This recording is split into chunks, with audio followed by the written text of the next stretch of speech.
നല്ല ക്വാളിറ്റിയുള്ള ക്യൂട്ടായിട്ടുള്ള ഒരു ബീഗിളിന്റെ പുതിയ ബാച്ച് പപ്പീസ് നമുക്ക് തരാൻ ഇപ്പോൾ സ്റ്റോക്ക് വന്നിട്ട് മെയിലും ഫീമെയിലും പപ്പീസ് കാറിൽ ഇപ്പോൾ അവൈലബിൾ ആണ്. നിങ്ങൾക്ക് വീട്ടിലേക്ക് ലോ മെയിൻ്റെനൻസിൽ ചെറിയ സ്ഥലപരിധി ആയാൽ പോലും അപ്പാർട്ട്മെന്റിലേക്കായാലും ഈസി ആയിട്ട് വളർത്താൻ പറ്റുന്ന ഒരു ബ്രീഡാണ് ബീഗിൾ പപ്പീസ്. നിങ്ങളുടെ വീട്ടിൽ മുതിർന്ന പാരന്റ്സ് ഒക്കെ ഉണ്ടെങ്കിൽ അവർക്ക് വേണ്ടി പപ്പീനെ നോക്കുന്നുണ്ടെങ്കിൽ നിങ്ങൾക്ക് ചൂസ് ചെയ്യാൻ പറ്റുന്ന ഒരു ബ്രീഡാണ് ബീഗിൾ പപ്പീസ്. ആ മുതിർന്ന ആൾക്കാർക്ക് ആയാലും എല്ലാവർക്കും വളർത്തി തുടങ്ങാൻ പറ്റുന്ന നല്ലൊരു ഈസി ടു മെയിൻറ്റെയിൻ എന്നുള്ള ബ്രീഡാണ്. ചെറുതും കൂടി എടുത്തുകൊണ്ട് നടക്കാം നമുക്ക്. അപ്പോൾ എയർ പൊല്യൂഷൻ കാര്യങ്ങൾ അങ്ങനെയൊന്നും അധികം ഉണ്ടാവത്തില്ല. മെയിൻ്റെനൻസും കുറവായിരിക്കും. വീട്ടിലത്തെ ഫുഡ് കണക്കെ നോക്കി കൊടുത്തു വളർത്താൻ പറ്റും.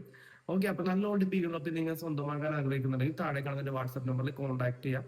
നിങ്ങളുടെ ഫ്രണ്ട്സും റിലേഷനൊക്കെ ആരെയും നല്ല ഓടിപ്പികളൊക്കെ നോക്കുന്നുണ്ടെങ്കിൽ അവർക്ക് എനിക്ക് വീഡിയോ ജസ്റ്റ് ഷെയർ കൊടുക്കുക. നമുക്ക് ഇന്നിപ്പോൾ ഓർഡർ പ്ലേസ് ചെയ്യണമെങ്കിൽ നമുക്ക് നാളെ തന്നെ എത്തിച്ചേരാൻ പറ്റും. കേരളത്തിലെ എല്ലാ ജില്ലയിലേക്കും ട്രാൻസ്പോർട്ടേഷൻ ഉണ്ട്. എറണാകുളത്താണ് നിങ്ങൾ താമസിക്കുമെങ്കിൽ ഞാൻ തന്നെ ഡയറക്റ്റ് ഗുണം തരും, അതും ക്യാഷ് ഓൺ ഡെലിവറി ചെയ്ത് തരാതാണ്. അപ്പൊ നല്ല ഓടിപ്പികളൊക്കെ നിങ്ങൾ നോക്കുന്നുണ്ടെങ്കിൽ താഴെ കാണുന്ന നമ്പറിലേക്ക് വിളിക്കുക. നിങ്ങളിപ്പോൾ ഈ വീഡിയോ അബ്രോഡിൽ നിന്നാണ് കാണുന്നത്. നാട്ടിൽ നിങ്ങൾക്ക് കുട്ടികൾക്കോ അല്ലെങ്കിൽ പാരന്റ്സിനോ അതോ വൈഫിനോ ഒരു ബീഗിളൊക്കെ ഗിഫ്റ്റ് ചെയ്യാനാണെങ്കിൽ നാട്ടിലെവിടെ സ്ഥലം എന്ന് പറയാൻ നമുക്ക് എത്തിച്ചു കൊടുക്കാവുന്നതാണ്. ഓക്കെ, അപ്പൊ ഇത്തരത്തിലുള്ള ടോക്ക് റിലേറ്റഡ് വീഡിയോ വേണ്ടി നമ്മുടെ ചാനൽ കൂടി ഒന്ന് സബ്സ്ക്രൈബ് ചെയ്യുക. എന്തിനും ബീഗിളെ പറ്റി എന്തൊരു സംശയം ഉണ്ടെങ്കിൽ നിങ്ങൾക്ക് എന്റെ നമ്പറിലേക്ക് എപ്പോഴും വിളിച്ചു കഴിക്കാവുന്നതാണ്. ഓക്കെ.